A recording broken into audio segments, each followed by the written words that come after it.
Recognize Mr. Cardoza, who represents the 18th District first. Welcome, and you're recognized. Thank you, Chairman Micah.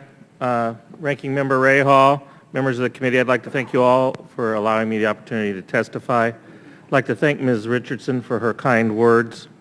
And I'd like to start off by also acknowledging what Mr. Rahal said about the disagreements that sometimes look like reality shows in California. Mr. Rahal, this will be my last act this year because I've decided to end my tenure on the reality show, as you put it. But I will tell you that I'm very proud of our cows and our crops and our students that we produce in our universities and the good work that we do. We have been devastated in our area by the home foreclosure crisis and the economy, and I'd like some attention to those questions as well as some of the things that we get criticized for. You know, before I start my opening statement, I'm going to just mention that this week I cast one of 10 votes in this House from the Democratic side of the aisle for a Republican bill to build the Keystone Pipeline. I did that because I thought it was the right thing to do. I took a tough position against my own party because I thought it was the right thing to do. And I'm going to tell you here today that I think building the high-speed rail is the right thing to do. Sometimes we got to get outside of our partisan comfort zones and do what's right. Can you imagine, ladies and gentlemen, can you imagine where we'd be if no one had had the courage to build the transcontinental railroad? We'd still be riding the Pony Express.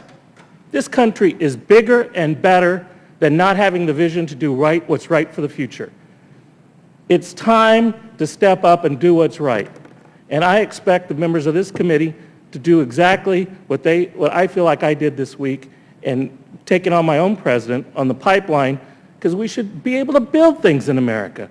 We have to make this country as great as it should and can be again.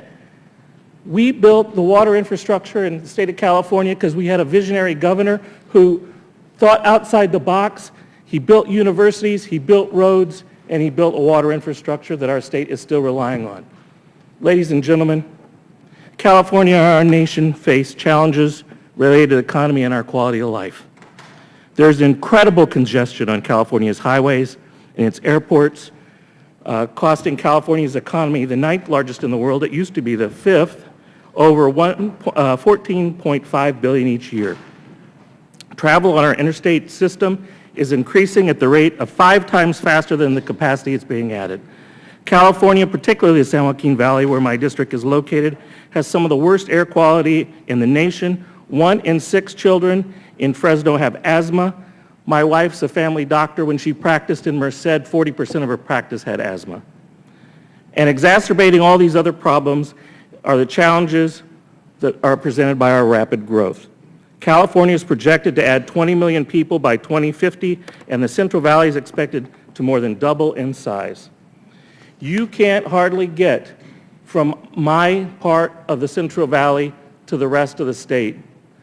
I have to travel an extra 2 hours to get to the airport. Mr. Denham does as well. Mr. Costa is lucky he's got an airport in Fresno, but you got to go to a different airport before you can really get far out of the area. Same with Mr. Nunes. We have transportation difficulties. We're faced with these simple facts, and it's clear that investment is needed to make and improve our mobility and our quality of life and our economy in the state. In both our nation's and in California's history, tough times have led to bold, innovative solutions.